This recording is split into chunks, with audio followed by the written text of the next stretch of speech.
Common wisdom in New York City and the streets of London tells you one thing.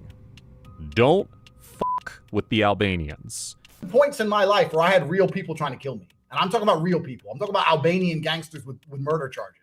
You've seen them in gangs of London, Taken, and even in Grand Theft Auto 4. Oh, shit. Here we go again.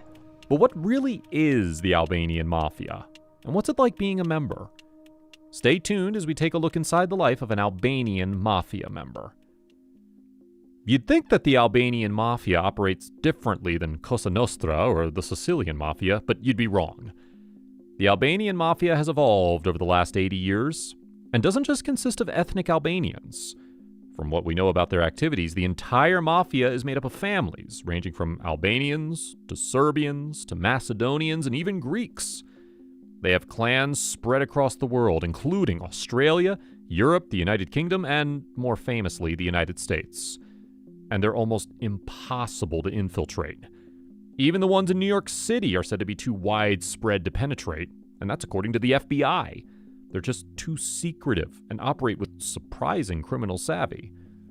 Just like the Sicilian Mafia, the Albanian crime families rely deeply on honor, trust, and loyalty. They have their own internal laws, which make all other official laws secondary, or even useless. They use a specific term called besa, which literally means faith or oath in Albanian culture. If one person gives another their besa, it means that they verbally bonded themselves with trust. As we mentioned before, the Albanian Mafia doesn't just consist of ethnic Albanians. There's no one unified governing body that tells each family what business to do and how to do it. The Rodaj organization, for example, consists of mostly Albanian Americans and even some Italian Americans. The families in Germany consist of Albanian immigrants from Albania, North Macedonia, and Kosovo. There's no one Albanian Mafia. It's a collection of families with connections to Albania and the Balkans. There have been Albanian crime organizations that have been apprehended in polycriminal activities, human trafficking, drugs, prostitution, racketeering, and more. But what does a typical life in the Albanian crime world look like? Let's take a look. Jevdet Lika, better known as Joey Lika, was considered the king of the world of drugs in New York, moving $100 million worth of Turkish dope at one time. In Hoffman and Hedley's Contract Killer, Lika was described as being a frightening member of international crime. He had his mobsters trained and ready to make assassinations against John Gotti, Paul Castellano, or even President Reagan if he wanted them to. He was well known for his dislike of Italians, and they were afraid of him because of his violent nature. Lika used to work alone until 1980. He then joined Jevdet Mustafa, who was one of 4 Albanian exiles who wanted to assassinate Enver Hoxha, an Albanian communist politician. Mustafa ended up failing his mission and shot himself in the head in 1982, so Lika moved on. He continued trafficking heroin into the United States, and the Mafia couldn't do much to stop him. Until 1985, when he was sentenced to life in prison without parole.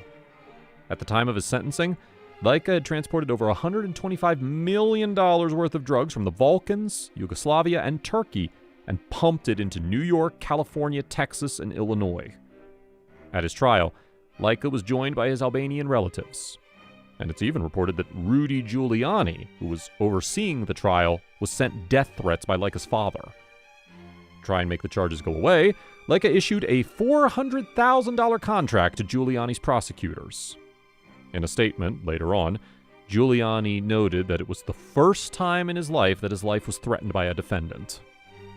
When you're considered a rival of the Lucchese and Gambino crime families, you know you're not to be messed with. Alex Rodaj began his career in crime as an associate of the Gambino family. He's not the only Albanian who's done this, though, considering that plenty of Albanians have adopted to other crime families in the past. By the 1990s, Rodaj began collaborating with others to form a group, including Albanians and other Cosa Nostra members. The group started out with illegal gambling in Morris Park in Westchester County. Of course, Rodaj was successful, and then he wanted more. In June 2001, he and 6 of his men entered Soccer Fever, a Greek social club that was actually a gambling racket run by two Greek associates of the Lucchesi family. The men were armed and beat one of the two guys on the head with a pistol, scaring the others away. By 2005, Arnold Squitieri, a Gambino family underboss, had had enough.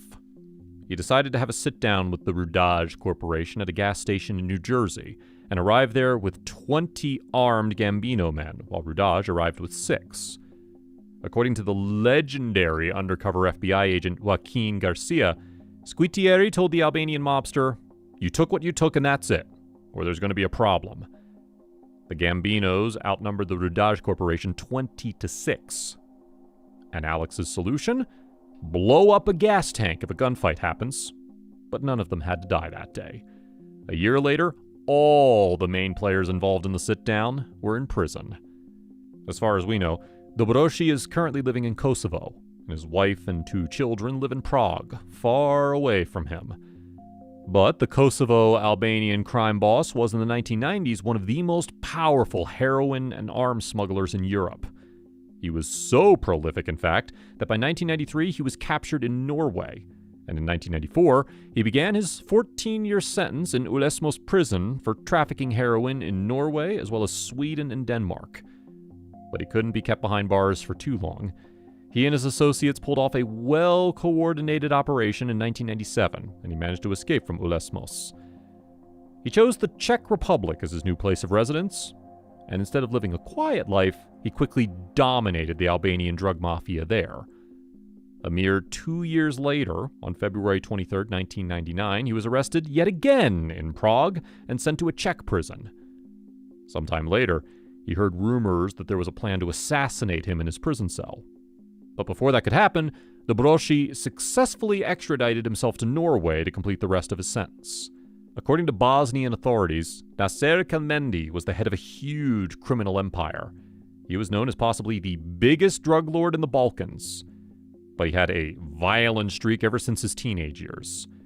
In 1976, when Kelmendi was 19 years old, he was sentenced to 18 months in prison for attempted murder in his hometown of Pec in Serbia.